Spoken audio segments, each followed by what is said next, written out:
It's going to take them just over 7 minutes to complete the course. At the edge of the woody grotto, there's a harrowing dance down a straight single track. And then after that, a long escarpment into the finish. This is an epic course, a classic truly for the final of the downhill at Kaprun. So far, the rider's been taking part in the preliminaries. We had 297 riders who entered. Of those 297, 50 qualified for the semi-finals. Semi-finalists will come down the course in reverse order. And we've got here the helicopter stretching off one of the riders, or are they doing a practice run? I'm not quite sure at the moment, but just while they're doing that, let me tell you that we're watching 50 riders, or at least the best part of 50 riders. The man who went off at just on 12 o'clock as we start our programme, and then at 12:02 and then 12:05, they're going between 2 and 3 minute intervals. With a bit of luck, the Brits, we might just about see Jason McCroy, who set off 20th start at 11:59. And in fact, looking at my watch now, Mark, it says about, 6 minutes past, so Jason might be down the bottom of the hill. We're not certain at the moment, though, whether they've stopped the racing and they're taking this rider off. This is one of the problems of downhill racing. This course, 6.8 kilometres, is 4.5 miles. The fastest time we had so far is Miles Rockwell in the semi-final, 7 minutes and 2.91 seconds. Now, 40 miles an hour is 6 minutes and 45 seconds. So Miles was just outside 40 miles an hour, average speed for the 4.5 miles down. So you can see that if these riders come up, they're going to be touching something like 60 miles an hour on certain parts of the course, and that's when they have the accidents. But Mark, they wear the right equipment now, don't they? Crash hats and everything else, so we keep our fingers crossed for them. Oh, most of the riders have got to wear that sort of equipment. They've gone so far now with speed, technology. The bikes can go that fast now, so the riders have to be equipped to do that sort of thing, David. And it would be a foolish rider, especially on some of these courses, not to wear any equipment. And not only that, some of the riders in coming down in the qualifying times and in the semi-final. We noticed Nicky Vuillot, by the way, in 18th spot in the semi-finals at the moment. And the French were telling us, by the way, Mark, that that's maybe pretty well par for the course for him. He's got to be in with a chance for the top 3 placing. Oh, definitely. I mean, he's a very calculating young rider. I mean, despite his age, he is very mature. And as you say, speaking to some of our French colleagues, he tends to do this sort of things in the semi-final runs. He doesn't really like going off last. He saves his energy for the main run, which is quite a wise thing to do, of course. Well, the last man will be Miles Rockwell to go down the track, who's set the fastest time so far of 7 minutes, 2.91 seconds. That's the fastest man. And amazing, a chap called Marcus Fruwith was second fastest in the semi-final this morning, 7 minutes, 4.24. Marcus Fruwith, who won the Swiss Tour just recently, and he's sort of burst on the scene, hasn't he, Mark? We weren't expecting him to be up in the top 3. I must admit, actually, David, that we don't really know a great deal about the man. He won the. He's actually Austrian, I think you'll find. Yep. He won the Austrian Downhill Championship last year. Yep. And as you say, he's burst onto the scene with this fabulous run in the semi-finals. I mean, he's only 1.3 seconds behind Rockwell. Marvellous riding, really. He did actually, as you say, he won, I think, a stage, or he won the Swiss... The overall Swiss Open, yeah. Overall Swiss Tour, yeah. Off-road tour. So he's obviously got some class. It's just that we haven't seen a great deal of him. No, and he's surprised them because King is back in 3rd spot in the semi-finals this morning. And the other man who could be tipped for a good position, Gachet, who won last year the Grundig World Cup, is a 4th fastest at the moment. So we're going to have a real cliffhanger at the end of this one, aren't we? But oh, surely. Sad to see the rider being helicoptered off here from the course. We don't know yet who it is, and in fact it's probably just well not to know who it is because we don't know the extent of the damages, and often it looks a lot worse than it actually is, and they take him off to hospital. But just shows the backup you have to have for an event of this nature. Downhill racing really has accelerated over the years. In fact, a bit of bad luck to you follows of Greg Herbold, by the way. He finished 104th and hasn't qualified. Greg now must be about 33, 34, and it's sad to see him. He said he's retired today, Mark. Yeah, he's... Not to say... a bit over the hill, yes. He's a bit over the hill, yeah. Not down the hill, over the hill. But yes, he's 33 odd now. He won the World Championships back in 1990, the first downhill World Championships. He's managed to hang in there with a lot of these riders, but I think he's quite wise now. When you've got people like Nicolas Voulois And some of the other French riders particularly, I mean, they're just fabulous. Yep. I think he's retiring gracefully, actually, David. Well, he's also going back to a lot of testing because he's been very responsible for many of the innovations. I mean, he won his first event way back in about 1985 or thereabouts, so 10 years back since he won his first race as such. And Greg, I've had a chat to him in Paris earlier this year, and he was carrying on doing a lot of development work. In fact, he's working with Giro on a new helmet at the moment, which is lighter than a Kevlar one and a lot stronger, full-face helmet. Bit like John Tomac, really. The crowd then waiting here for the racing to recommence as the rider is being helicoptered off. What number was that,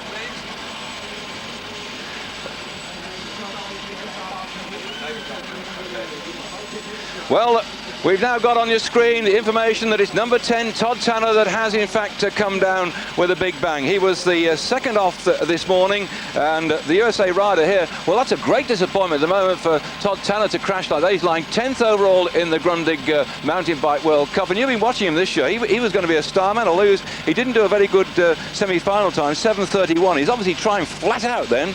Obviously trying flat out, David. I mean, he won the round at Mount Snow in the USA, and in fact last year he was on the specialised B squad rather than the A squad, and he had such a good year.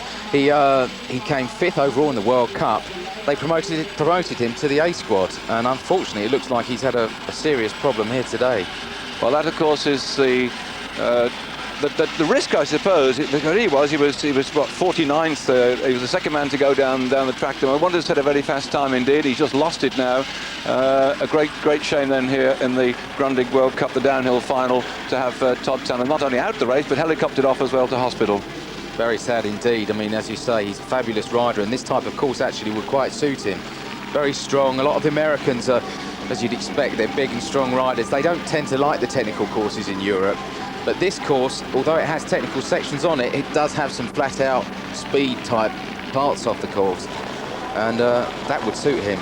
Well, there goes Todd Tanner, the 26-year-old from Provo in Utah, America, riding for the Specialized team, and a great disappointment to see him go. He likes high-speed courses, and he'd already shown that he was going to have a challenge for top 3 places, and there he goes into distance across the mountains. Just give you some idea of the grandeur of this part of the world of Austria.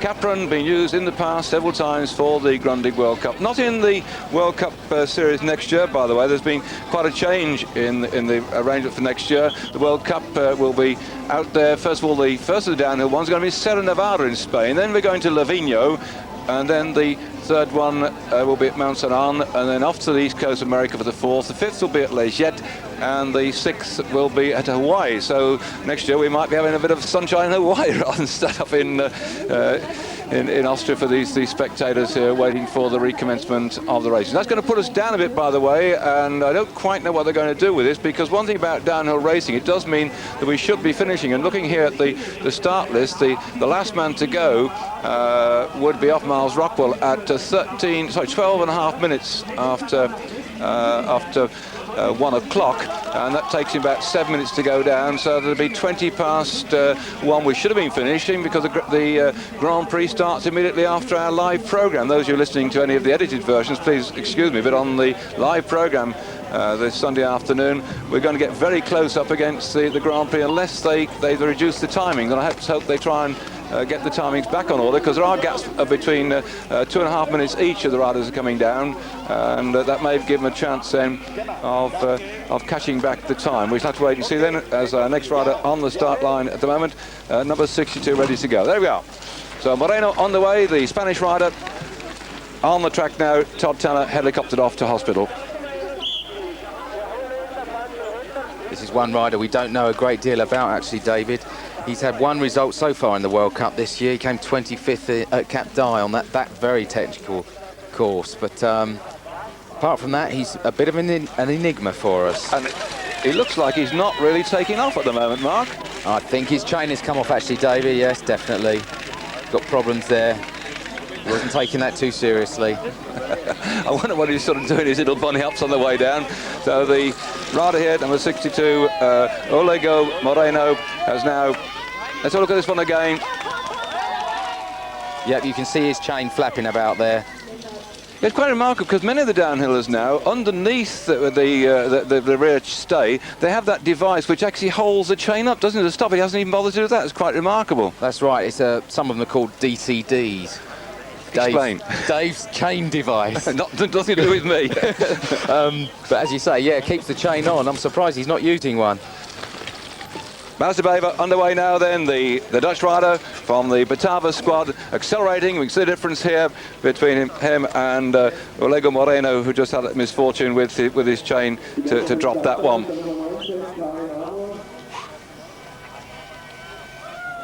Bas de Bever wearing these shin guards. And using what seems to be very much a downhill speciality, these what I call quarterized bars to make a much more upright position than the flat bars they normally use on the cross country. That's right, they have a completely different riding style and position. The bars, as you say, are almost sort of quarter length, but they also sit lower on the bike as well.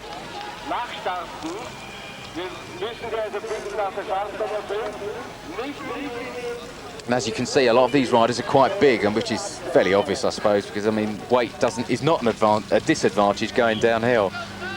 But Nicky Vulo's quite a light little lad, though, isn't he? So I mean, he uses a lot of skill, doesn't he? As many of these ex-BMX riders, they manage to keep their bikes on the ground a lot further, don't they? Well, there he goes against the trend. I mean, that's the thing with Vulo. He's just so skillful, so mature for his age. He's just got the guts to do this sort of thing. Watching then. Van den Hattered from the Netherlands, two of the Batavus riders actually going in sequence behind each other because it's road time trial. They split them up. They don't have the same men from each team going in a time run, but in downhill like this, it doesn't matter. There's no way in which you can be edged on by your teammate. And 6:06 then the time for Van den Hattered. That can't be right. No. 6:14 there, 6:14.4 for Van der Hartred there, David. Now, there's something wrong because the time has so far 7 minutes and 2. Yeah, that's it, 7:13.68. We got it now. Right, sorry about that, viewers, because I was suddenly scratching my head. I thought actually he set a record for this course, 7:13.68. In fact, he's gone faster than his semi-final. We did 7:24.16, if we're to believe that one on the time clock on there. So we'll have to watch that time clock coming up, and the fastest time so far, Miles Rockwell, 7:02.91 is the one to watch out for. They're picking up on the course again now, Bas de Bever.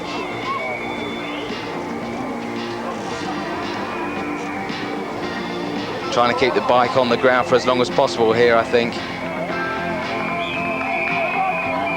What a compact riding style. Bas de Bever, big guy. Don't look as though they're going that fast, but believe me, these guys are. Well, that's it. You imagine 40 miles an hour, 6 minutes and 45 seconds. So he's just about mere 25 seconds outside 40 miles an hour. Good ride from Bas de Bever there. But they had, as you say, they have taken out some of the uphill sections on this course, so their times are quicker this year than last year and the year before. Yes, but the time last year when Gachet won, it was 9 minutes 2.59. So now this is our friend who took his chain off then, Olego Moreno. He's decided he might as well, he's paid his money, he might as well come all the way down, get his money's worth anyway. Press the sponsors anyway. Yeah, he ran him for Tioga. That used to be John Termack's old team. Now he switched to Johan. In fact, John Termack not here. Let me also tell you, while I was watching this chap drift down, that in the semi-final, Benneker, a previous champion for the Grundig World Cup, was in fact 58th, 7 minutes 35.08. So he hasn't qualified. Another man who we expect to do well, who actually qualified 7th, was Bononomi, but he came 68th in the semi-final. So two of the top people are out of it. And Bononomi, we're expecting, and Benneker to do quite well in the overall. Indeed, I mean, Benneker won the World Cup in '93, and he won here in '93 as well in the final. So, I mean, this course, he would love it. And as you say, Bononomi doing very well. He's one place higher in the World Cup standings than Benneker, so they must have had problems. Yep, so 8th and 9th overall in the World Cup, have not managed to qualify for the final day, and all those points at stake, so they could find the situation changing quite a bit. This is Austrian rider Christoph Ries riding here. Number 70. Oh, gets sideways down there. We've had some fog on the course today, and this is going to make the ground quite wet. There's always a problem to it, is your tyre pressures, isn't it? Because if you pump them up too hard, you slide like that. If you let them too soft, you're slow on the fast parts. It's a dilemma, isn't it? And if you have them too soft as well on the rocky sections, then you're liable to puncture. So it really is a question of a compromise. Let's see which way he's going. Most of the fast men coming on the left-hand side here. Oh, there we are. That's the problem. Taco your wheel, and there she goes. He's still going to finish though. He'll run all the way down, I think, there, David. And the crowd loving it. You can see how steep it is now. He's starting to run down. It's difficult to describe the steepness of this drop. That's just give you some idea. He could hardly stand upright. There's Christoph Rie then from Austria, and the Austrians just giving it a round of applause for managing to get down through here. So he's nowhere going to do his best time so far. He did 7:23 in qualifying. He was the 26th fastest in qualifying. And now coming down here, this Karim Amour, the French rider from the Peugeot team. He qualified in the semi-finals 7:22. Brilliant French rider, 18 and 19 years old actually, rides for Peugeot Saxe. Came third in the Junior Worlds at Metivier, so he's got some talent. Shoots over the line there, 7:13.29. And that's a lot faster than his time in the semi-finals when he did 7:22. So a lot of these riders have saved something for the final. Is nearly 9 seconds quicker on that unusual Peugeot. We're going to see so many different bikes, more than you can shake a stick at here in terms of front and rear suspension, particularly changes at the rear. And just look at that Peugeot there with the strut going across where the pivot point moves against the seat tube to strengthen it. But of course they don't bother much about the weight, providing the damn thing works. They're not bothered about the weight actually, David. In fact, last year when Voulois rode here, he rode a stiff rear end. He said that he wanted the rear end to be as stiff as possible so that he could really put the hammer down on the fast sections of the course. And this is Cyril Lagnier, another one of the French riders on the start. A bit slow into the clipless pedals, then his foot bounced, he went round the corner. And this rider, weighing number 21, was 23rd fastest in qualifying in the semi-finals as such. He did 7:21.19, and that was faster than his qualifying time of 7:25.30. So he's already gone 4 seconds faster in the semi-finals compared with his qualifying time. And we've got a 7:13 to beat at the moment. Let's see if he can get inside that one. They're all going about 5 or 6 seconds faster, providing you get down there in one piece, of course. Of course, yeah. It takes a very wide line on that corner. And this gives you again some idea of how steep this descent is. Some 804 meters, the actual drop from top to bottom in the 6.8 kilometers. And our slow-mo picking up the style of this rider coming down. Keeping his weight over the back of the bike there. He wants to keep that back wheel as firmly on the ground as possible. And this is where they've really got to make up the speed. This is something that will suit the American riders, as we said before. And there you can see on his chain, we were talking about that device to stop the chain jumping as it runs back to the big chain ring to the back end. That's one chap has realised that it can jump all over the place and has done the right thing. Have a look again at the style then of Cyril Lagnier. And that was one of the last remaining uphill sections on the course there, I think, David. And a pretty fast one too.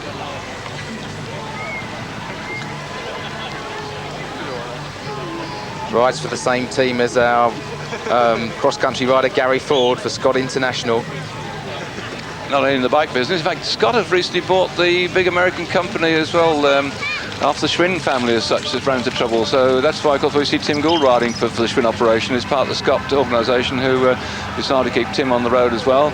And Scott, I won't say newcomers to the bike business, they've been around an awful long time now, but of course they're into ski poles and everything else as well. Yeah. It's just not just bicycles. Very, very profitable company indeed.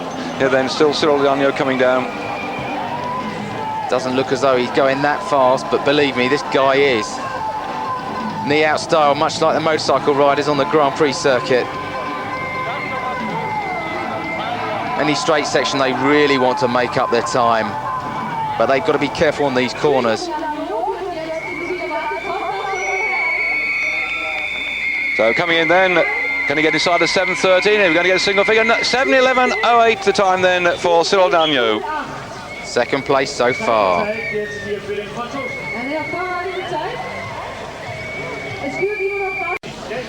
Slow motion replay of Bruno Chan, the Swiss rider on his way down. The Yeti rider, 17th in qualifying and 21st in the semi-finals. This the downhill World Cup final, the Grundig World Cup round 6 in the series. The big guns will start firing later on. We're going to see last off will be Miles Rockwell.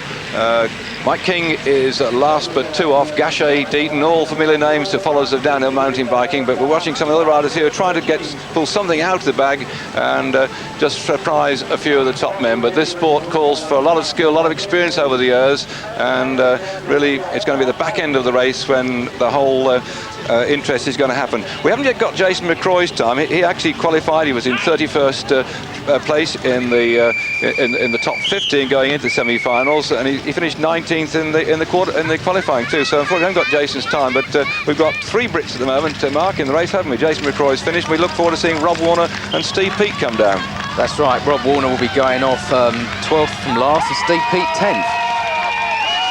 Jason recently second in the national championships at Shrewsbury to Will Longdon, who's not racing today, but he's a great prospect for the future. Rides for Rocky Mountain.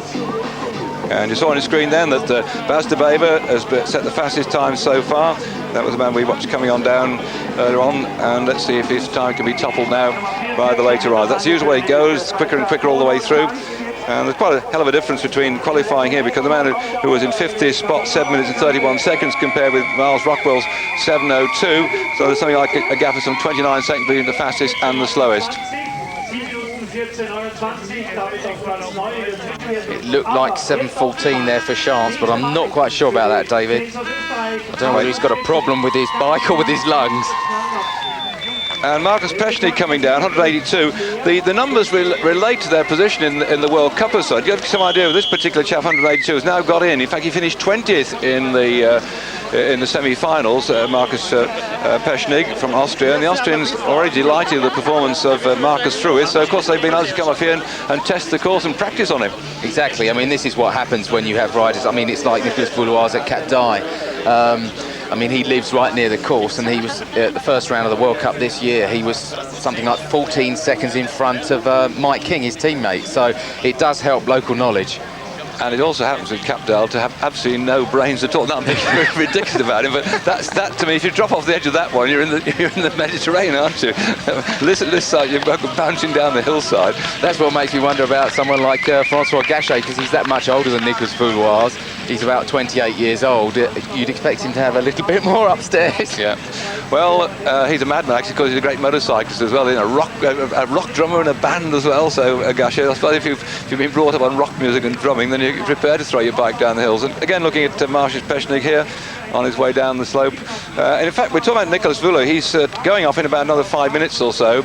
Probably a bit less than that now, back up on the top of the mountain. And the next one should be coming down whilst we're certainly here watching the Austrian rider, because we're in Austria, or the race is coming from Austria. Christian Taillefer, we'd like to see him come down because record holder on the downhill mountain bike, and then Nicolas Voulois. So we've got 2 very, very quick riders yet to come.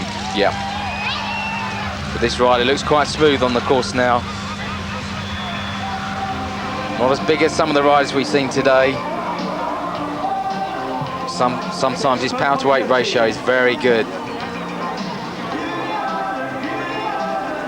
Looks very fast. Sitting in the saddle, keeping his style there. Quite composed. You notice he's got the protective padding on his back there. Well, so far hasn't needed, and his suspension's working overtime too as he plummets the line. Good ride from Pechny there. And this is Christian Taillefer there. The rider from the Peugeot squad on his way down. He's been around a long time in downhill racing as well. Christian Taillefer on his way here. punching around that bike. This is a man that set the downhill record. I think it's gone since then. That was on the ice when he came out in an unusual bike with a special skin suit and a fair-in helmet on him. These are very difficult conditions and different conditions here as well. But I was talking to him a bit back, and he said that it's all very much to do with psychology too, particularly that downhill thing he went, because you've got to concentrate your mind on what you've got to do, and you must have no fear, and you must take that fear out from your mind. And this man, Christian Tyler, is a very deep thinking man. He's also very interested in engineering, because much of the work on that downhill bike, he had a hand in it, and here he comes down the course now at the moment. As you say, I think in a lot of these downhill courses, David, I mean, these guys really have to focus themselves. They've got to block out any sort of mental scar they have from the course if they came off in practice. They've really got to get into the zone, as the Americans like to put it. And Tyler on his way down in qualifying, he was 11th fastest, 7:16.05, and in getting into the final here, in his semi-final time, it was 7 minutes 18.02. Let's see if he can get in the top 10. He actually does still hold the speed record for off-road. He updated it from 147 kilometres an hour to 178.66. Now that is truly amazing. I think that translated about 111 miles an hour, if I remember correctly. I did my arithmetic when he did it. Incredible stuff.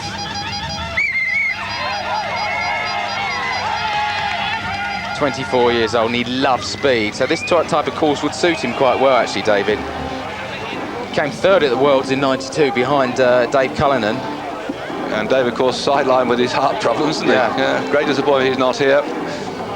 Though he did ride at Big Bear in the last round, but he didn't. I'm not sure what happened to him there, but he was way down the field. Talifa is 9th overall in the World Cup last year, so he's obviously got some class. Let's see if we're going to get him inside the 7:10. Is he going to make it? They've all been going that quick. There he is. Yes, he's first. 7:05.53. That is Christian Tyler, who's come down something like about 13 seconds faster than his time so far. And Christian Tyler is now in the lead. And here we're now looking at Nicholas Villa, the other man who's tipped to go to the top. You'll see a good time here, David. Nicholas Villa's so fast, so smooth.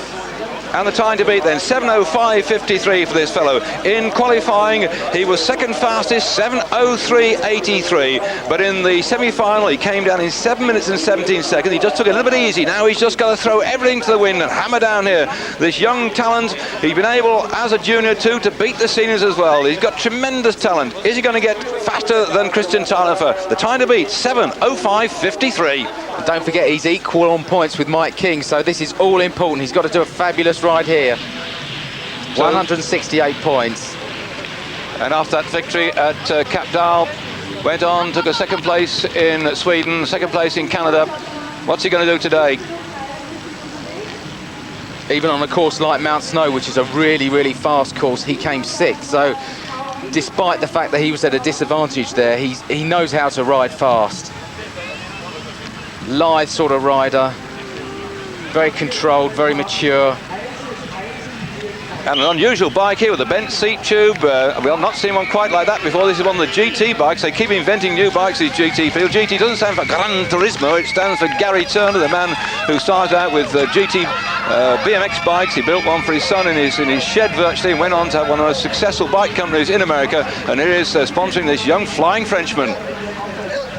And as we said earlier, actually, David, he is actually riding a fully suspended bike today, whereas last year he had that stiff rear end. Can he get inside that 7:05.53? Getting close to the finish. He's got about half a second left. So half a minute left. This is a real quick part of the course. There's a sharp right-hander, and he nearly lost it. Didn't it hang out there? Speedway style. This is what he's got to do. Yes, he looks like he's going to top it. Fabulous stuff, excellent. 53.40, the first man to get inside 7 minutes. And let me remind you, as we're going back up here to look at Palmissa, that to do this course in 6 minutes and 45 seconds is 40 miles an hour. He's just a sniff, and that's Whisker, 8 seconds outside 40 miles an hour. And we saw parts that where he's on the brakes and on the flat, so just imagine how fast he was going on some of the downhill bits. Oh, unbelievable. I'd love to see a timing gun on some of the faster sections here. It's got to be 55, 60 miles an hour in some places. I mean, they do it in America, they have timing guns. In fact, I think at one of the American rounds last year, Jason McCroy, the British rider, he was timed as the fastest rider. It'll be interesting to see here. Pau Misser, the younger brother of Tommy Misser, who came second in the Junior World Championships a few years ago. Both very talented riders. Both compete in the dual slalom racing as well, which is very wild. Americans love that, naturally, of course. He's tended to stand in his pedals a lot more than Voulois there.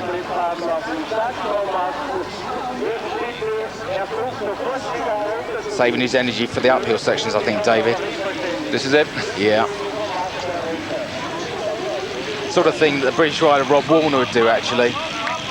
And he's riding here with a disc brake on the back. I've noticed already one rider come down with disc brakes front and rear, but he's chosen just to have it on the back, which is rather unusual because most of your braking goes on the front wheel, and therefore the more efficient it is at the front. But there again, many of the riders also using these hydraulic brakes, but he looks like he's on Shimano side pulls, normal sorts of brakes rather than the hydraulics here. But certainly the disc brake at the back, Sachs have been doing a lot of work in that area too, and many of the riders favouring the disc brake for that extra retention. There is confirmation, and Voulo the leader, Chalifer second. Our leader, Bas de Bever, has been pushed back into third spot. Voulo's time, 6 minutes, 53.40. Yeah, very surprising actually, that disc brake. Oh, look, he had problems there. Took the corner too wide and just lost the back wheel. Probably that too powerful disc brake, actually, Dave. Skidded him out, didn't it? Yeah. I mean, as you say, it'd be better to have the disc brake on the front. I think something like 60% of your braking efficiency at the front, 65% on the bicycle, and of course slamming the back wheel on at the brake hard, it can flick out and away you go. Of course, the advantage of these very powerful brakes is you can come down with your hands on the handlebars and just touch the brakes with just a couple of fingers and keep control of the bike as well. The way it buffets up and down, you can't just put all your fingers onto the brakes and apply them. Here we go, the time 6:53.40 to beat. He's not going to get it, but let's see where he goes now. Second, 6:59, another one inside 7 minutes. What would have happened if he hadn't had that trouble? He will be very, very disappointed with that. I think he should have a word with his bike manufacturer, actually, Davey.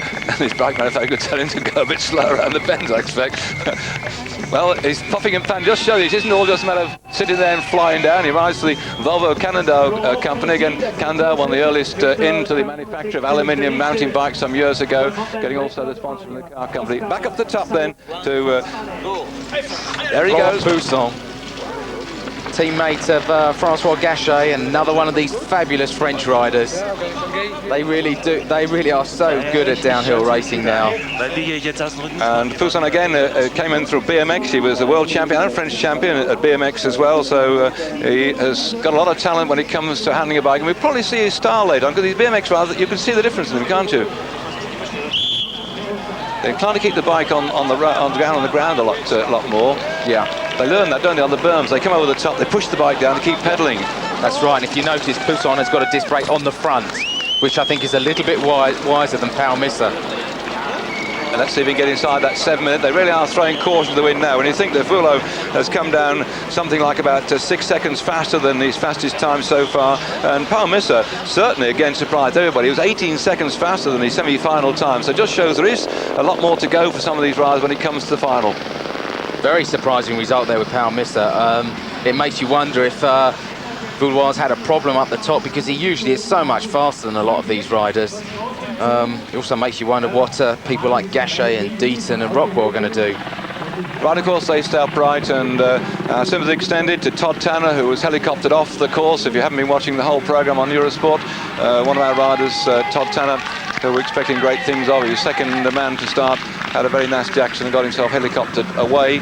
We haven't got any information about his condition at the moment, but disappointing for him. We were looking for him to probably being up in the top 10 anyway, and he now not taking any further part in the race. Just looking at the style of Poussin.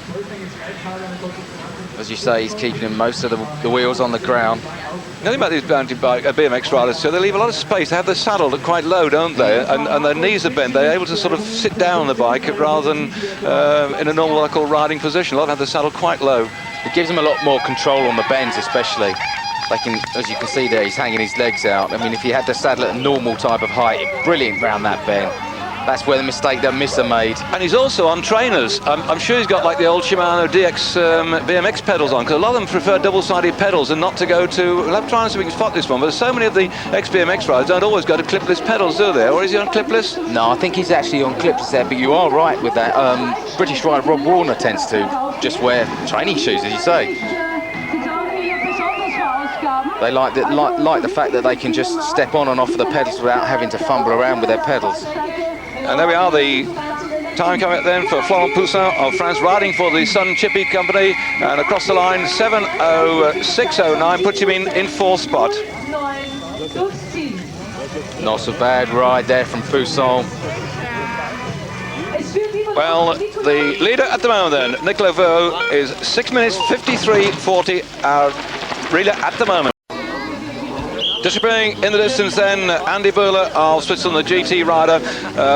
The tremendous time has been put up by Oscar César Castani from Spain. He's now moved into third spot with a 7:05.52. Our race leader at the moment is Nicolas Vöhler with the 6 minutes 53.40 time, and the other man inside the magic 7-minute barrier is Paul Misser, also from Spain, and the Volvo... Oh, mistake there. 6:59.43 is the time for Paul Misser, and the other time we just had in from the Spanish rider César Castani was 7:05.52. So it looks to me like you've got to get inside 7 minutes to be anywhere. As we're watching the rider from Switzerland, Andy Böhler, on the way down. I think he let it hang out too much around that corner. You've got to be controlled on some of these sections here. It's no good being totally wild. Another rider not pedalling down this section, saving it for the tarmac. This is where they put it in that big gear and just hammer. And you also hear the way that those tyres are dragging, because they've got to have so many knobbles on the tyres to get the grip on the way down. It's forming a sort of resistance on the road here, isn't it? They're really having to hurt themselves. That's that particular part. Very painful, very hard as well. Got quite a low down style. And he's using the grip shift there. Company that has tended to dominate the gear changing market recently, much to a Shimano chagrin, I think, David. Yeah, I think it was last year, I think 70% of the World Championship riders were on the grip shift system. In fact, I always favour the overbar top shifters anyway. The underbar shifters, you have to push and pull the different ways, and the overbar shifters were ridden for a long time by the riders. Now they're going to the grip shift system, who really have broken Shimano's monopoly. It's still Shimano, the number one when it comes to the actual running gear of the bicycles, although Sachs, I know, are chasing after them now quite strongly in Europe, as Kaprun seems to have disappeared off the seam a bit. But nevertheless, grip shift has shown that they can come up with a very novel device which hasn't got many working parts, so not much to go wrong, and of course you keep your hands on the bar, a bit like a throttle on a motorbike with little clicks on it. That's right, but the only problem I ride myself, and the only problem I have with that is if it's really, really muddy. It tends to be quite difficult to change gear, but on a downhill that's not going to be a problem, only on cross country.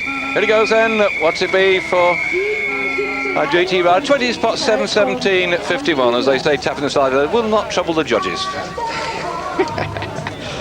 Yeah, that's a little bit slower than his semi-final run. He won't be happy with that, David. I don't know whether he had a problem there, but it looks like he's quite tired. And again, a different GT bike. We saw the one that Vöhler had with a curved seat tube. So GT seem to be doing very special bikes, as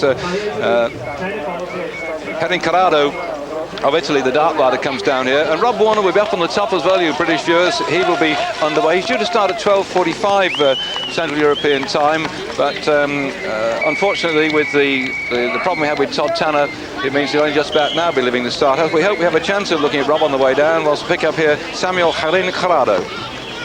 Yeah, he's actually a professional fireman, and he also used to race luge. So he loves speed. Italian national champion. That's the green, white and red jersey he's wearing there, same as the racing cycles on the road. That's their national colours. And he was 8th fastest in the qualifying round with a time of 7:11.5, and in the semi-finals this morning, they've already ridden down this track this morning quite early on, 7 minutes and 16 seconds was his time. He went a bit slower then, but let's see, we can probably get him inside 7:10, I'd have thought. Again with that wheel underneath his chain wheel to stop the chain jumping up and down. Doesn't look too powerful on this road section here, David. although this year he's been extremely consistent. He's lined third overall in the series. He's had a third at Åre in Sweden, third at St Anne, fifth at Big Bear, so he's very, very consistent. Knows how to get the best out of a bike. Quite an unflappable style as well. He in fact came first in the Luge World Cup in 93-94, so he's... Explain what the luge is to people. I think he's something like fencing. Oops, he nearly lost it. it's a downhill bobsleigh thing, isn't it? On your downhill bobsleigh. On your stomach or on your back? I forget which way it is. On your back, I think, isn't it? You lie on your back with your feet poking out in front of you. You've got to be a bit of a loony to do that. Well, this man has got to be a loony to get inside the 7-minute thing. I wonder if he can do it. His time then so far, the best we've had has been his 7:11 in the qualifying round. Here he comes down towards the back end of the course. He's got to go some to beat Vullios. And Vullios' time at 6:53.40. I don't think he's going to do it, David. Not unless he can fly. No, he's past that time.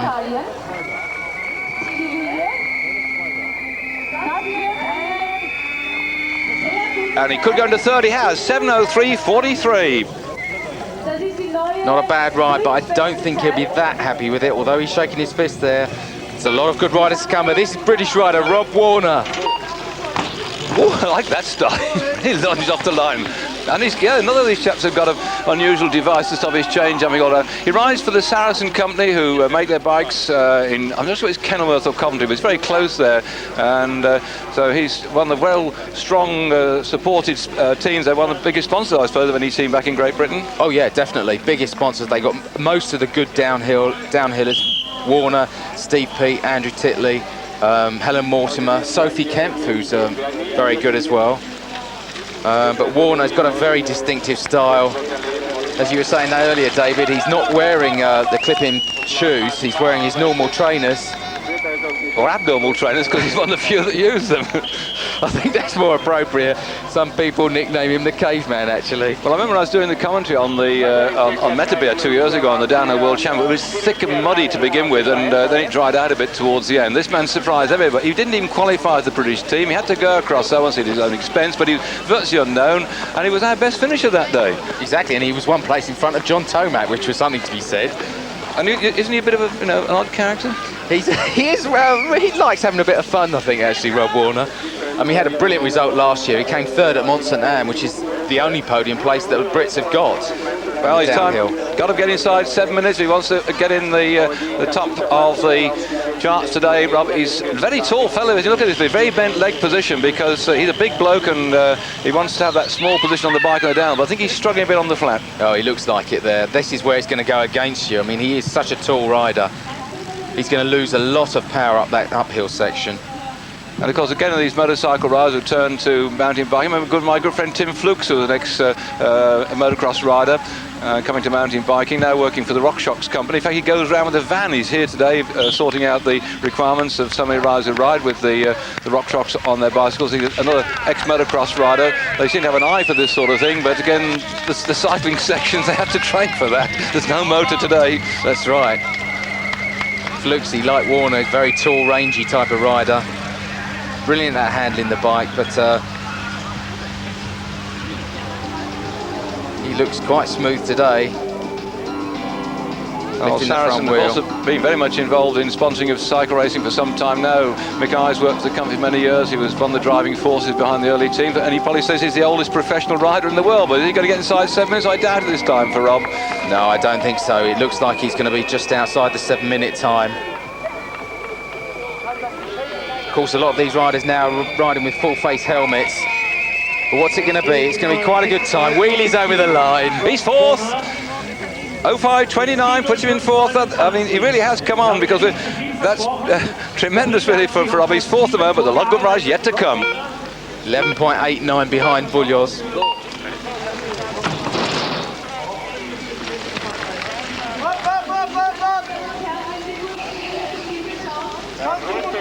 on this downhill section. We're looking at the man who always comes up with some unusual gear, Philip Parakis. They used to call him Darth Vader in the old days, that big black gear. Look at him today. Let's hope we have another quick shot of the Swiss rider riding for diesel. I don't know if he drinks the stuff or just puts it on his bike, but he's going some now. I think if he drunk the stuff, he'd go very slow, but he's at the forefront of technology, definitely in downhill mountain bike racing. Look at that helmet there as well, eh? Much like the helmets they use in the time trials, actually. It's fluted at the back there to gain most speed. I don't know whether it will work on a downhill course because you're bobbing about so much, but... Yeah, there again, they say once you go past, I think it's about 30 miles an hour, Mark, these aerodynamic efficiency here do come into their own, make you very quick indeed. So the care and attention, his body, his clothing is also like they use for downhill skiers. It's got that smooth surface to it, and it looks to me as if it's, honestly, it's inflated, but it's a bit more bulbous, so it allows the air to go around it. It's not body hogging, is it? It's got a nice shape to it. It looks actually, though, he has actually got some armour on underneath that suit. In fact, I think John Tomac was one of the first riders to use that. And this fellow's the other one too. They both of them. They used to turn up looking like something out of a science fiction film. I think it must be a competition between the two of them. You notice he's got something painted on the front of his helmet. And look at his legs there, behind his calves. He's got an aerodynamic shape coming back, so he just takes the wind behind his leg. Let's have a look again at this unusual outfit ridden by the rider from Switzerland, riding for diesel, Philip Parakis. Quite a consistent rider, been around a long time now. He came 9th overall in the World Cup in '93. He came 4th at Kaprun in '93 as well, so he knows the course. Although slightly changed it. They've taken out, in fact, he's probably happy they've taken out the uphill bits. He can use his equipment here to greater effect. There, look at that, Warner in 4th spot. Villa Missa, Hedin Corrado and Warner are the top for 4, and Seis Castani into 5th spot. Seis Castani is the 5th place, but really the two top men so far, Missa and Villa, got inside the 7-minute barrier. Can Parakis do the same thing? I don't think he can. He looks quite good, but he's got to break that 7-minute barrier. He's a bit quicker than Rob Warner at this stage. Again, not pedalling in this section, letting the bike do the work. Coming around that last bend, he's got to be much faster than that. 6:53. No, he's not going to do it. Can he threaten Warner's time? This is what we want to know. And Rob Warner's time then, the 7:05.49, he's done it. He's pushed into 3rd spot, 7:02.16 for Parakis.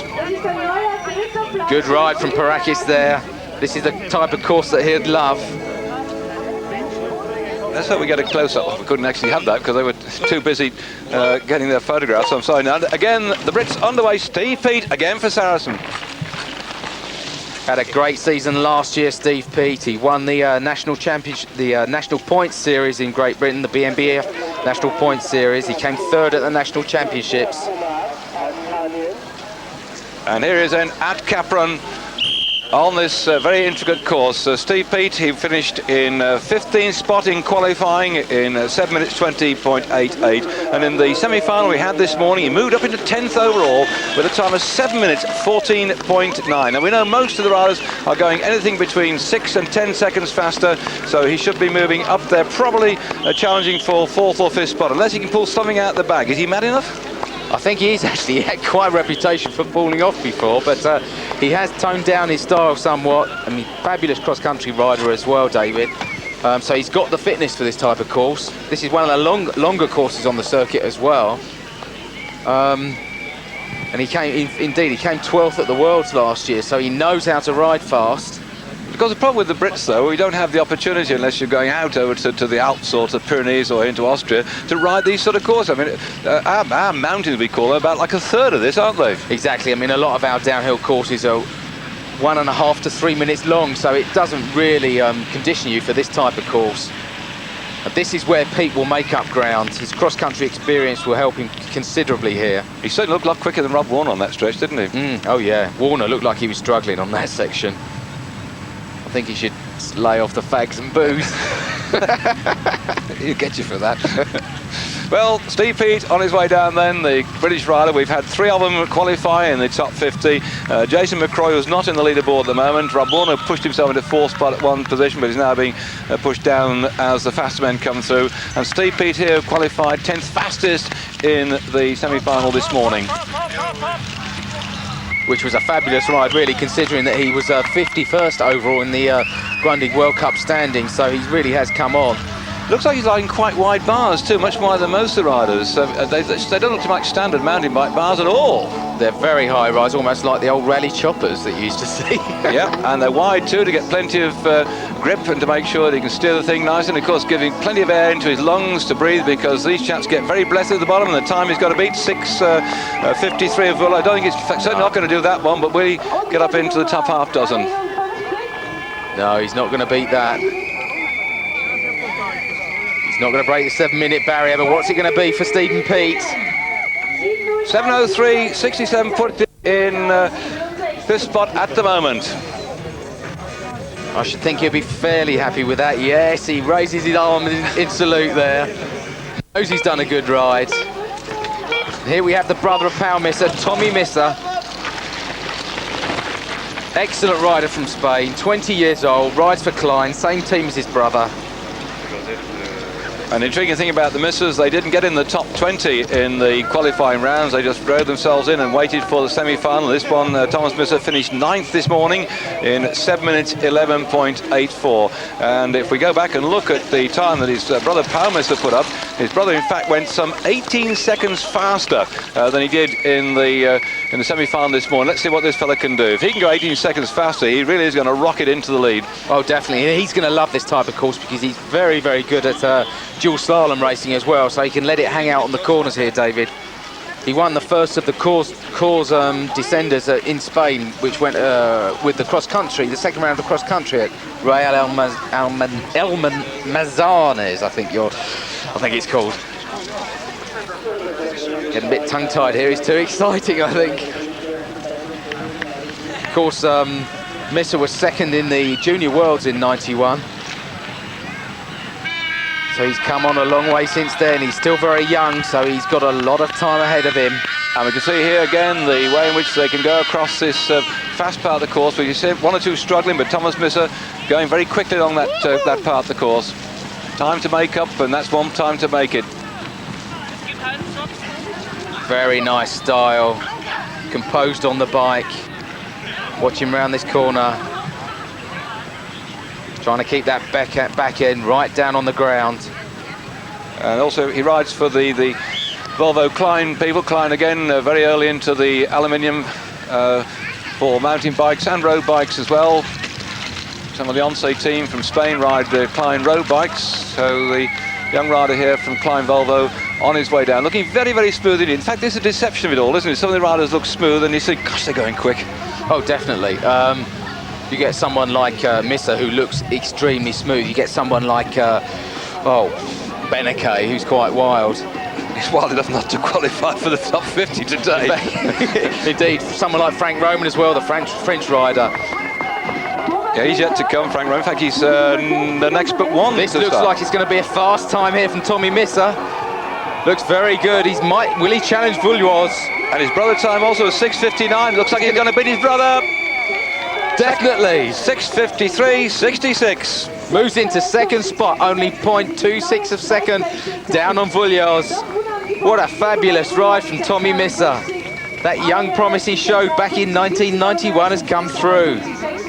And we can see here again a tremendous improvement in time then, something like about 18 seconds quicker. These two really have kept something back all the way through, from qualifying into semi-final, now into the final, and you can see how it hurt him. Shows that maturity. They're intelligent riders. They're using their heads here. Somebody from the press is trying to get a statement from him. The poor fellow can hardly get his breath back. French rider Cedric Gracia. Oh, he's lost it! He's lost it! That just shows you how that gravelly part of the course, the early part of the course, has caught one or two of these riders out going down there. It's a very quick session indeed then, but undoubtedly that gravel track that gets the downhill race off to a fast start has now at that very great speed. He just took it in too close. I see what they try and do. They try and come on the grass, then flick onto the gravel, and he just had nowhere to go except off his bike. He'll be very disappointed, David. He's recently beaten Vulloz in the French National Championships, so he's obviously a very promising rider. He's got a lot of work to do to make that up now. But he's got to stay controlled. This is where his age has got to count, I think. Got to be sensible here. He's even gone to the trouble of cutting his number plate in the front, so it's only very narrow to put up the minimum wind resistance. He's done everything possible to get it right and just lost control of the bike at the wrong time. The exuberance of youth, I think you can call that. Well, he'll live and learn. That's one way you do it, is to learn by your mistake. He's riding for the Sun Chippy Beal, Sun SUNN. They started as a BMX manufacturer in France, and they wanted a different name. They traded under a different name to begin with, and they went for Sun because they thought that could be used across the world. Anybody understand? Of course, they had to put two ends on it because the Sun company was making bikes in Great Britain just after the war. In fact, I had a Fred Parks, which was made by the Sun company many years ago, but they have SUNN here. Don't confuse it with anybody back at home. They're a French company, and this young lady's really rocking on now, isn't he? My goodness. He really is. He wants to make up the time, but he's a long way behind now. He is actually using disc brakes front and back as well. Perhaps he applied that too early, I think. I think he just completely rocketed off, pushed it on the pedal, and he accelerated, and down he went. That was it. Kicking an enormous lot of power in. Sitting very low too. Another of these riders in very bent knee position. And he's riding with one of the new helmets that Giro have been developing recently. £1,500 each, by the way, I understood. They're the prototypes. So cheap at a price, David. Yeah, it's made of a very special material called Dyneema, and they claim to say that it's in fact stronger than Kevlar and about half the weight of any of the carbon fibres as well, and so that's why they've been developing it. But of course, as in any developments, it costs a lot of money. The Americans are all into this all the time. They've got technology behind them from aerospace, and the Americans always come up with these ideas, and Giro having this full face helmet, and we can see why when some of these riders come crashing down, you need that to protect your face. So there we are. He's not going to be happy with that one at all, having had that crash. And he did a 7:11 in the semi-finals this morning, but he's going to be outside that. You can see, I think he's given up slightly. He was playing around there, raising the front wheel, wheeling. He knows he's lost out. 7:23. So Garcia not happy with that one. Still in the lead is Vulio, 6:53.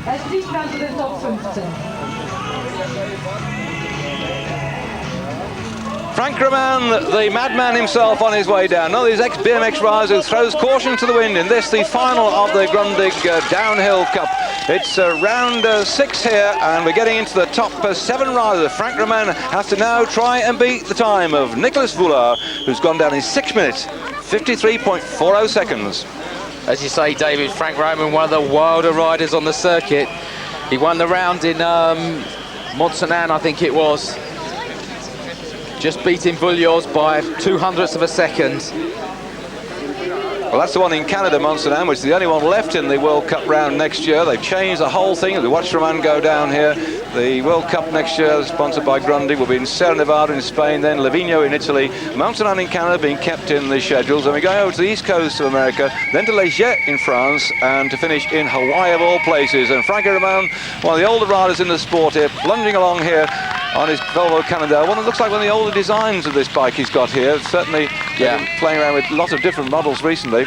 Certainly not the same bike that Missy Jove would be riding in the women's. But Roman, very wild style, but he's a very good technical rider, and he's very powerful as well. He's lying 6th overall in the World Cup standing so far, so a good ride here may take him up into the top 5. If he does a brilliant time, he may even win it. So we've got 3 riders inside the 7-minute barrier so far. Vullo leading 6:53.40. Mr. 6:59.43, just pipped by his brother Thomas Misser. Oh, and look, Roman came off. What a disaster for him. He must have lost 3 or 4 seconds there. Oh, what a shame for Frank. Come on, Frank, put the hammer down. Well, he said he's a bit wild. That's the trouble, you know, you're so close to the edge when you're wild. You look at someone like Vullios, he handles it so supremely well. Roman will do well to do a good time here. Very consistent rider. Always been in the top 10 or roundabout in the World Cup. But he's not going to break that 7-minute barrier, David. Crash like that, not only slowing him down, also just loses that confidence from him. He's in 11th spot, 7:06.21. He'll be very unhappy with that. He knows he's lost a lot of time there. What a shame for Frank. We thought after that win in Mont-Saint-Anne that he would have learned a lesson. Back up to Alexander Ballard, next to go. And yet another one of the Sun Chippy riders. 20 years old. Hope he stays upright like he's made. He has done. He's okay. He had a blistering season last year. He came 8th overall in the World Cup for a 20-year-old. That's fabulous riding. And he's been extremely consistent this year, so he's not like Frank Roman. He's not too wild. I think you'll tell by his technique here. Yes, keeps it hanging in. Well, he's been quite consistent so far, as we're watching coming down now, because Ballard was 6th fastest in qualifying in 7:09.70, and in this morning's semi-finals, 7 minutes at 10.50. So he's been very consistent. He's been 6th this morning, 6th in the qualifying as well yesterday. So let's see if he can go a little bit further up the chart today. But some very fast times to be. He's got to be inside 7 minutes if he's going to have any chance of being in the top half dozen today. Seems to be riding a lot more above his station. He's 12th overall in the World Cup so far this year. So to qualify 7th is a brilliant ride. And the Sun Chippies, again, chromium plated or polished alloy. They love the polished bikes, the Sun Chippy people. Most of their bikes are chrome and polished like that.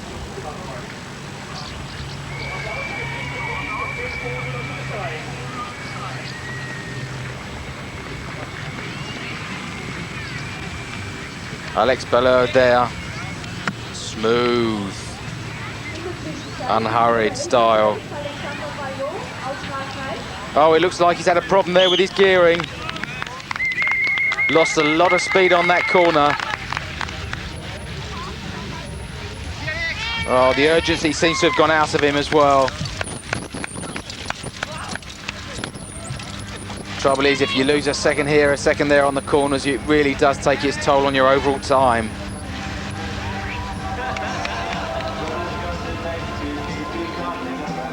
Best result so far this year was a Cap Die. Like a lot of the French riders, he came 7th there. But he was a massive 16.65 seconds behind Vullios. And he's not going to beat Vullios' time today. He's going to have trouble breaking the 7-minute barrier, I think. Coming around that corner, quite gingerly. No, he's going to be just outside. What's it going to be? 7:04.34, he moves into 7th spot. Almost 11 seconds behind Vullios.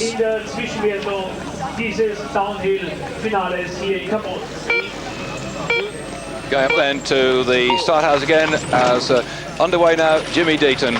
Just let me explain to viewers watching our live program, if you came on air with us to begin with, you will see Todd Tanner helicoptered away. In fact, what happened after that, that's why we're virtually running on time now, is that they did not start a lump of riders that afterwards, and they're going to restart them after Miles Rockwell finishes. So we're going to finish our program, those who are watching it live on Sunday afternoon here. As Miles Rockwell finishes, more riders will come down, but they were the slower riders, and we wouldn't expect them to get into the, let's say, top half dozen places. There is one man in there, Stefano Migliorini, who I think is in that back group, and will come down later on, who may get up in the top 10, but he's a very quick rider indeed. But so far his times haven't shown that, but you never know with him. But sorry to not be able to give you the total rundown of the programme, but I think we'll see enough here to know that we've got the victor overall in the Grundig World Cup Series, and of course you'll be able to watch to see who wins today, because I don't think Migliorini would expect to beat some of the top 3 or 4 riders, but he might get a bit closer. Just to explain it for you, because we have to be on time, of course, for the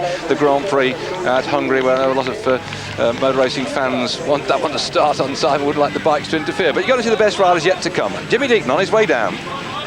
Powerful rider, Jimmy Deaton, one of the elder statesmen of downhilling, like Greg Herbold. This type of course would suit him quite well, especially this section here. Very, very powerful. He hasn't done that well on European courses, though, usually, so his 5th place in the semi-final run was a marvellous ride. Rides for the KHS Bolle team. And he was very instrumental in bringing on Miles Rockwell. He's won the Kamikaze downhill event in America 5 times in all. So he knows how to ride fast. And Miles Rockwell won it this year, the Kamikaze too, didn't he? And the other GT Kamikaze and the the Reebok Eliminator. So we got Miles Rockwell coming off last of all. So let's see how this man compares against him. In fact, it was in 1993 on the same course as the Kamikaze that Miles Rockwell beat our own Jason McCroy to second place in the dual eliminator. Yeah, well, that's Jason. We haven't got his time, but he's not at the top 10 at the moment. Jimmy Deaton on his way down in the qualifying rounds. He's 5th fastest in 7:09.40 and 7:10 with his time this morning in the semi-finals. He looks a little sluggish at the moment. He might just get inside the 7 minutes. I don't know. I think he's looking quite good, actually, David. He's not going to beat Vullios, but he might get inside that 7 minutes. Come on, Jimmy.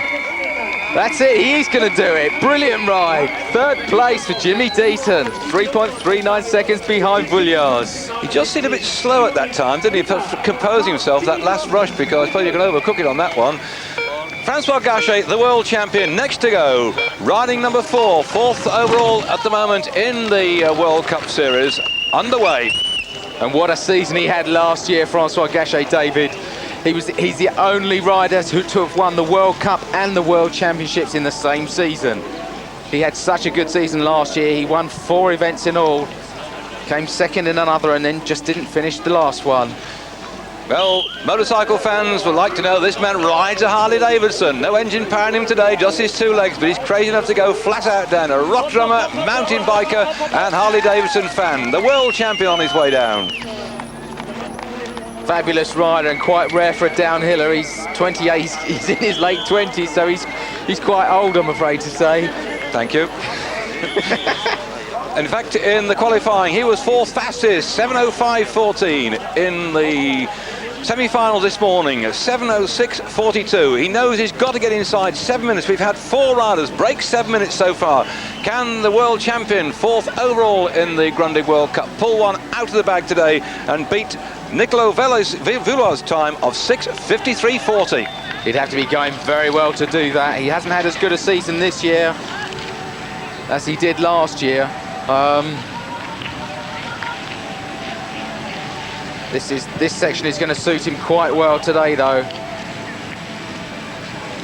Oh, he's looking down his bike. Is he having a problem there, Gachet?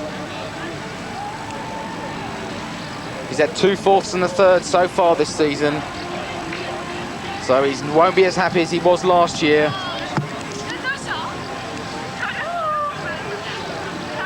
But he knows how to handle a bike at speed. Interesting, he takes an inside line there. Most others were using the outside line as a berm, like the old mountain bike berm, the BMX berm, to get the bike cranked round. He was trying to come on the inside. Probably trying to save a second here, a second there. Again, the disc brake on the front, working overtime to slow down the speed of these riders, hitting 50 miles an hour on parts of descent. Then they come on just a walking pace around the little left-hander like we've got here. They've got to accelerate out again. That's where they've got to put the power down. But they've got to be careful. They don't want to lose it like Missa did earlier on. And it looks quite good. He's got to get to the top of that section in 6:50. Gachet's looking hot. It's going to be very tight. I don't think he's going to beat Vullios' time, but he's definitely going to beat 7 minutes, I think. Well inside it, so he comes thundering in here, and it's going to be 6:57, and he's 4th. 4th place, yet another 4th place for Gachet. It's consistent, this, he's wearing number 4. He was 4th fastest in qualifying, he's 4th fastest in the semi-finals, and now he's 4th at the moment. But there's some fast men to come. Mike King on his way, then Fruit, and then Rockwell. It's a BMX champion, this fella. Look, he's just like a BMX rider going over here, isn't he? Brilliant, no padding. Doesn't care, Mike King. He's had a good season this year. Blasted on the scene in '93, won the World Championships in the mud at Metivier. Look at him, no protection at all, it doesn't look like. I think this man is what the Americans would call focused. Yep, and I remember seeing what ride in Bercy and the indoor thing then when he won that. He was going tremendously well because his BMX training came in good for him too, but he just looks so smooth, doesn't he? And he knows all he's got to do is beat Vullios. Vullios knows that as well. Whoever finishes higher is going to win the World Cup overall. So the reigning leader with Vullios in the World Cup. They both had 168 points to start the competition today. Vullios' time that he's got to beat to take the World Cup is 6:53.40. He has to beat that one. They're tying on points at the moment, going into the final. This is the final of the Grundig World Cup. And don't forget, of course, they are teammates on the same team, so I don't think their sponsors will be unhappy with whoever wins. But Mike King, I know, would like to say America's back on top because Europeans have been doing so well in downhill mountain biking. Now he's got to say, look, we in America can still produce a hat from the bag occasionally.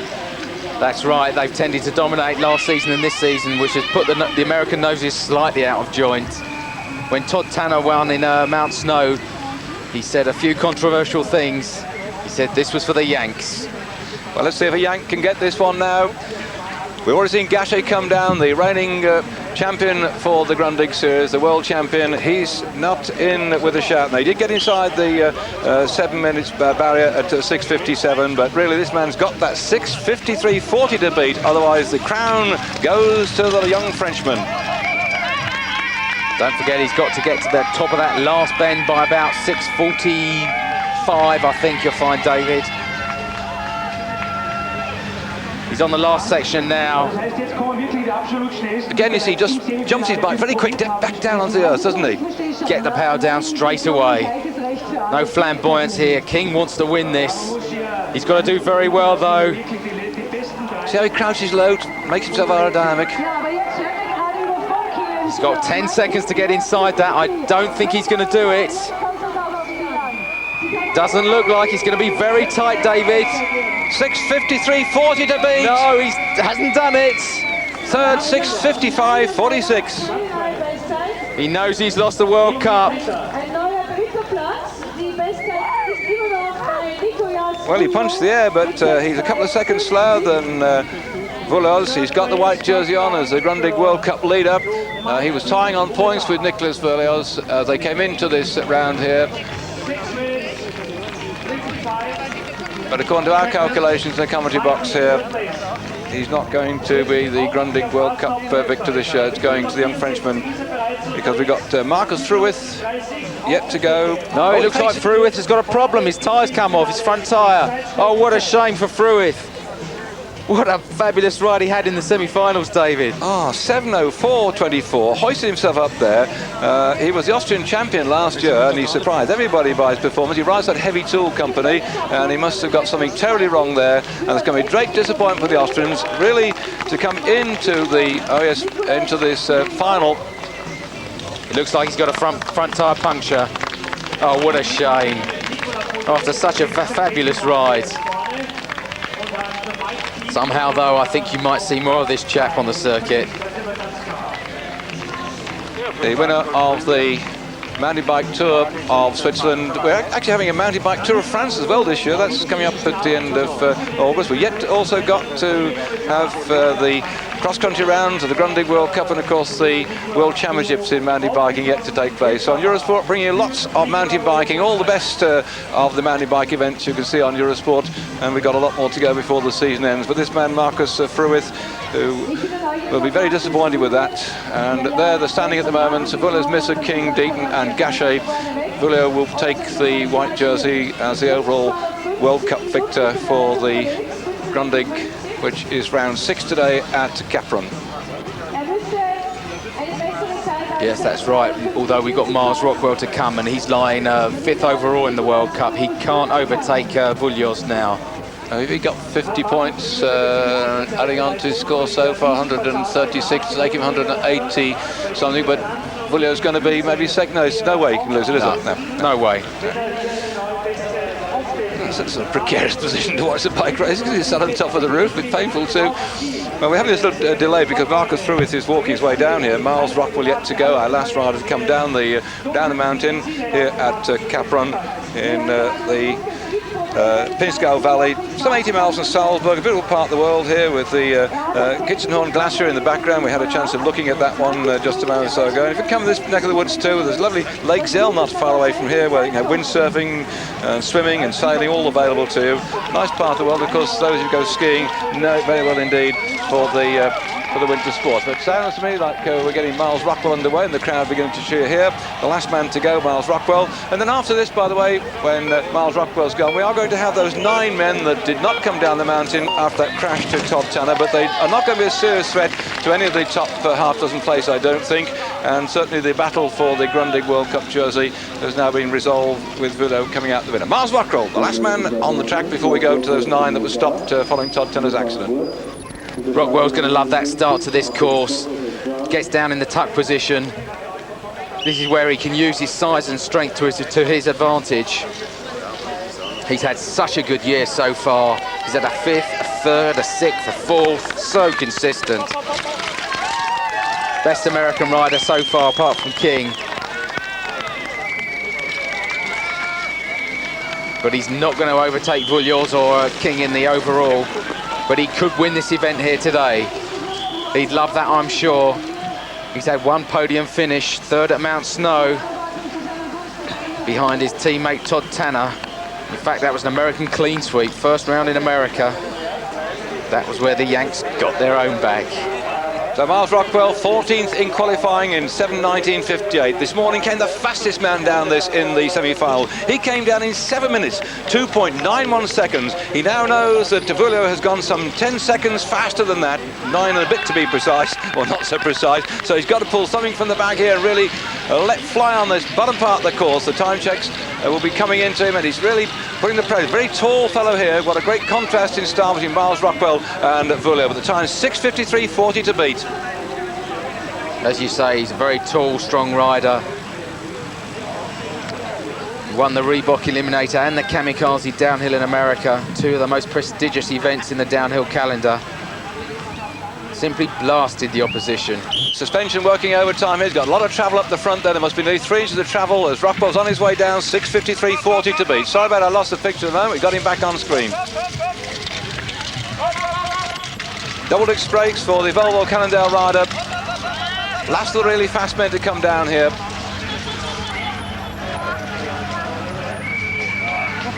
Looking very good so far, Miles Rockwell.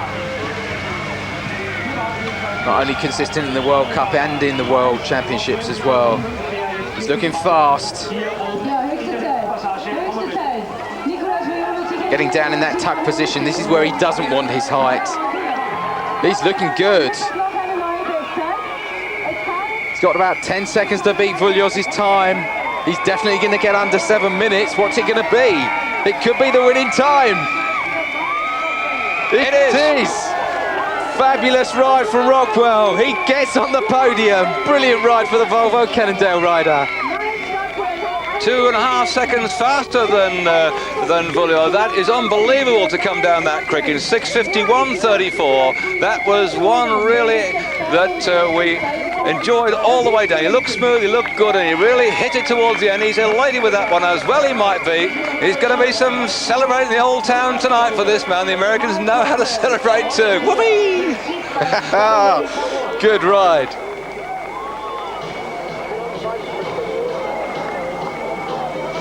Miles Rockwell, the American rider, having come down in 6:51.34, winning the round 6 in the Grundig World Cup Series at Kaprun. He's elated with that one. It won't put him up into the overall leadership of the World Cup Series this year, but certainly he'll be closing the gap on the other riders just above him, because he got himself 50 points for that one, and Mark here will do some very quick calculations as we look then in the background down the valley, and there's confirmation that Rockwell, Vulo, Mr. King and Deaton, the running order. The Americans coming back with a bang because they took 1st, 4th and 5th places, and just Nicky Vulos and Thomas Misser in there for representing Europe. So the Americans really kept themselves the back end of the season. They certainly have. They've kept their best for last, I think. What will they do in the World Championships? This is what we want to know, David. A fabulous ride by Rockwell. We didn't think they could do it on this type of course. It was a shame because someone like Beneke could have done well, who didn't qualify, of course. There's his teammate Frank Roman. And if I could just put this in perspective, by the way, if you haven't been listening to all our programme, I said earlier on, this is a 4.5 mile descent in 6.8 kilometres as regards kilometre measurement. That works out 4.5 miles. To come down in 6 minutes and 45 seconds is to average 40 miles an hour. He's just come down in 6 minutes, 51.34. He's just that, 5 seconds or so outside 40 miles an hour. So as near as down a 40 mile an hour descent from the top of that big mountain. And that was a drop of some 804 metres all the way down. Had to pedal, as you saw, on parts of the course, but to give you some idea of the speed of these descenders. Of course, yeah. I mean, that is on the fast section. Think of the speed he will lose on the corners, David, and you'll be amazed at what they will do on those long sections. Yeah, so if you got a chance to go and watch them downhill in Europe, just stand well back and watch them come thundering by, because they go at a great rate of knots. And I must say that having watched these young men, my congratulations go out to them, because you can see here how far they've come down. We're looking now at Villas, who has come down this mountain. He set the fastest time of 6:53.40. We're looking then at the man who is going to take over the white jersey as the overall victor in the World Cup, because Mike King, who was level on points with him going into this final, could not come down as fast as this flying Frenchman, whose time of 6:53.40 set the benchmark for everybody before Miles Rockwell managed to pip into the post. But he is the champion. He's going to be the Grundig World Cup winner for 1995. And don't forget, of course, this is his first year of senior riding. Last year, he was still a junior, David. So we're going to see a lot more from that young man. And as the crowd then start to work their way home down the bottom of the slope, there's still the ladies' championship yet to come. We're not going to be covering that one. We've got the Grand Prix coming up later on, but I hope you've enjoyed our live programme, those who listen to us live in the Sunday afternoon. And there are the campsites. Some tremendous spectators come out to these big events now. Mountain biking undoubtedly has taken off, not only as a competitive sport, but a spectator sport too as well. And Grundig are continuing to sponsor their World Cup series. And so that's been a very, very good day, but sadness with Tom Tanner having that crash.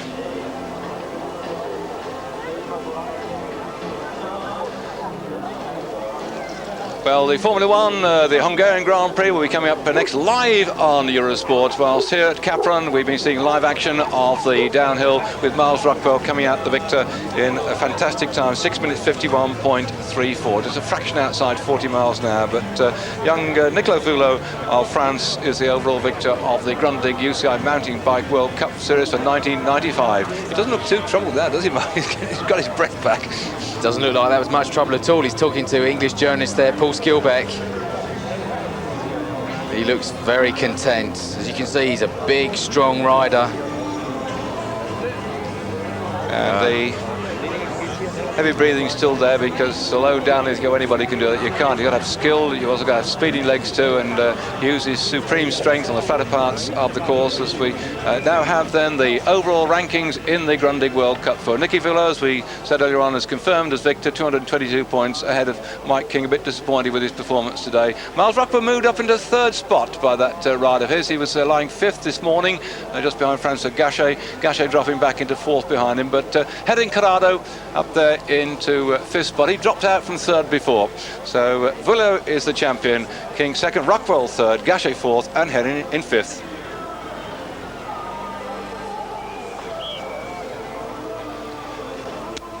The mist in the background and the hills of Austria have seen some marvellous activity here in the Grundig Mountain Bike World Cup. And that then concludes the season's racing, brought to you on Eurosport for the downhill section of the World Cup. We've got the cross-country yet to come and the World Championship as well. So for Mark and myself, David Duffield, it's time to say to you all back at home, bye-bye. Glad to have you with you. Cheers.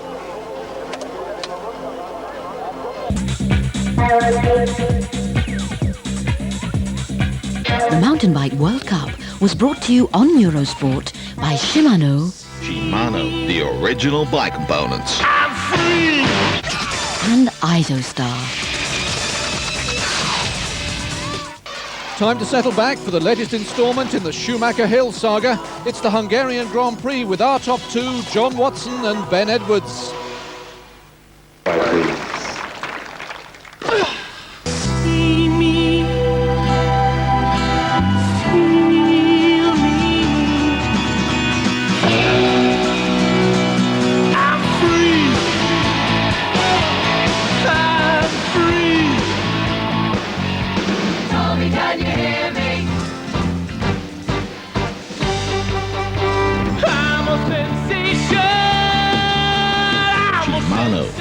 original bike components.